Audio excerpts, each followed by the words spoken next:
This is my classroom. Hi welcome. ಇದು ನನ್ನ class room. So ಚೆನ್ನಾಗಿದೆ ಅಲ್ವಾ? ಎಷ್ಟು ಬೇಗ ಹೋಗ್ತಾಳೆ ಇವಳು ಅಂತ ಹೇಳಿ ಅನ್ಕೋಬೇಡಿ. ಯಾಕಂತ ಹೇಳಿದರೆ ನಾನು ಎಲ್ಲರಿಗಿಂತ ಲಾಸ್ಟ್ ಹೋಗುವವಳು. ಹಾಗೆಯೇ ಜಾಥಾ ಇತ್ತು ಅಂಬೇಡ್ಕರ್ ಜಯಂತಿಯ ಪ್ರಯುಕ್ತವಾಗಿ.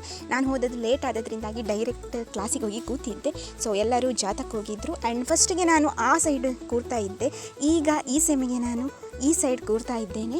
ಸೊ ಈಗ ಕಿಟಕಿಯ ಬದಿ ಇರೋದ್ರಿಂದಾಗಿ ಆ ಕಡೆ ಈ ಕಡೆ ಪಕ್ಷಿಗಳ ಕಲರವವನ್ನು ಕೇಳ್ತಾ ಹಾಗೆ ನೇಚರ್ ನೋಡಿಕೊಂಡು ಪಾಠವನ್ನು ಕೇಳ್ತಾ ಟೈಮ್ ಪಾಸ್ ಮಾಡ್ತೇನೆ ಬೋರ್ ಆದಾಗ ಎಲ್ಲ. ನಿಜ ಹೇಳಬೇಕಂತ ಹೇಳಿದರೆ ನನ್ನ ಹೈಟಿಗೆ ನಾನು ಫಸ್ಟ್ ಬೆಂಚಲ್ಲಿ ಕೂರಬೇಕಿತ್ತೇನೋ, ಬಟ್ ಲಾಸ್ಟ್ ಬೆಂಚಿಗೆ ಆಗಿಬಿಟ್ಟಿದ್ದೇನೆ. ಪರವಾಗಿಲ್ಲ, ಎಲ್ಲ ಎಕ್ಸ್ಪೀರಿಯೆನ್ಸ್ ಇರಬೇಕು ಎಂಬ ಕಾರಣಕ್ಕೆ ಎಲ್ಲವನ್ನು ಸ್ವೀಕರಿಸ್ತಾ ಇದ್ದೇನೆ. ಸೊ ಮೊದಲ ಬೆಂಚ್ನಲ್ಲಿ ಕೂತ್ಕೊಂಡು ಪಾಠ ಕೇಳುವಷ್ಟು ಚೆನ್ನಾಗಿ ಕಾನ್ಸಂಟ್ರೇಷನಿಂದ ಪಾಠ ಕೇಳಲಿಕ್ಕೆ ಸಾಧ್ಯವಾಗದಿದ್ದರೂ ಸಹ ಇದು ಒಂಥರ ಮಜವಾಗಿದೆ. ಆ್ಯಂಡ್ ನಾನು ಕಿಟಕಿಯಿಂದ ನೋಡುವಾಗ ಈ ಸೀನೆ ಕಾಣ್ತದೆ. ಹೆಚ್ಚಾಗಿ ನಾನು ಈ ಕಿಟಕಿಯಿಂದ ಹೊರಗಡೆ ನೋಡ್ತಾ ಇರ್ತೇನೆ ನನಗೆ ಬೋರ್ ಆದಾಗೆಲ್ಲ. ಇಲ್ಲಿ ಯಾವುದಾದ್ರೂ ಒಂದು ಪಕ್ಷಿ ಇದ್ದೇ ಇರ್ತದೆ, ಕಾಗೆ ಆಗಿರಬಹುದು, ಕೋಗಿಲೆ ಆಗಿರ್ಬೋದು, ಯಾವುದಾದ್ರೂ ಒಂದು ಇದ್ದೇ ಇರ್ತದೆ. ಆ್ಯಂಡ್ ನನ್ನ ಬೆಕ್ಕುಗಳು ನೋಡಿ ಮರ ಹತ್ತಿ ಆಟ ಆಡ್ತಾಯಿದ್ವು. ಸೊ ಹಾಗೆ ಮೆಮೊರಿಗಿರಲಿ ಅಂತ ಹೇಳಿ ಸ್ವಲ್ಪ ಕ್ಲಿಪ್ಪನ್ನು ತೆಗೆದೆ. ಇನ್ನು ನಾನು ಏನು ಹೇಳಬೇಕು ಅಂತ ಇದ್ದೆ ಹೇಳಿದರೆ, ಹೋದ ವಿಡಿಯೋದಲ್ಲೇ ನಾನು ನಿಮಗೆ ಆಲ್ರೆಡಿ ತಿಳಿಸಿ ಆಗಿದೆ.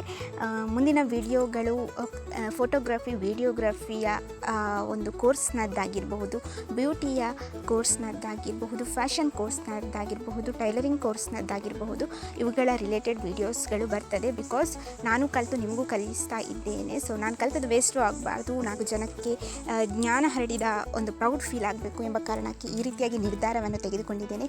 ಆ ವಿಡಿಯೋಗಳಿಗೂ ನೀವು ಸಪೋರ್ಟ್ ಕೊಡ್ತೀರಿ ಅಂತ ಹೇಳಿ ಅನ್ಕೋತೇನೆ. ಕರೆಂಟ್ ಬೇರೆ ಹೋಗಿತ್ತು, ಮಳೆ ಗುಡುಗು ಎಲ್ಲ ಇದ್ದೇ ಇದ್ದದ್ದು. ಈ ಟೈಮ್ನಲ್ಲಿ ಯಾವ ರೀತಿಯ ಮಳೆ ಗುಡುಗು ನನಗಂತೂ ಗೊತ್ತಿಲ್ಲ. ಬಟ್ ಮಳೆ ಬರ್ತಾ ಇದೆ, ಗುಡುಗು ಬರ್ತಾ ಇದೆ ಅಂತ ಹೇಳಿದರೆ ಕರೆಂಟ್ ಎಲ್ಲಿರುತ್ತೆ ಹೇಳಿ? ಕರೆಂಟ್ ಹೋಗಿತ್ತು. ಆ ಟೈಮಿಗೆ ನನಗೆ ವೀಡಿಯೋಸ್ ತೆಗೆಯುವ ಮನಸ್ಸಾಗಿತ್ತು. ನೋಡಿದರೆ ತುಂಬಾ ಚೆನ್ನಾಗಿ ಬರ್ತಾಯಿತ್ತು ವೀಡಿಯೋಸ್.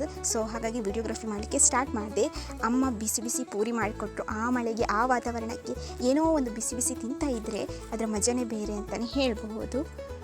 ನಮ್ಮ ಬೆಕ್ಕಿದೆಯಲ್ವಾ, ದೊಡ್ಡ ಬೆಕ್ಕು ಹತ್ತಿದು ಅಂತ ಹೇಳಿ ಚಿಕ್ಕ ಬೆಕ್ಕು ಕೂಡ ಮರ ಹತ್ತಲಿಕ್ಕೆ ಹೋಯಿತು.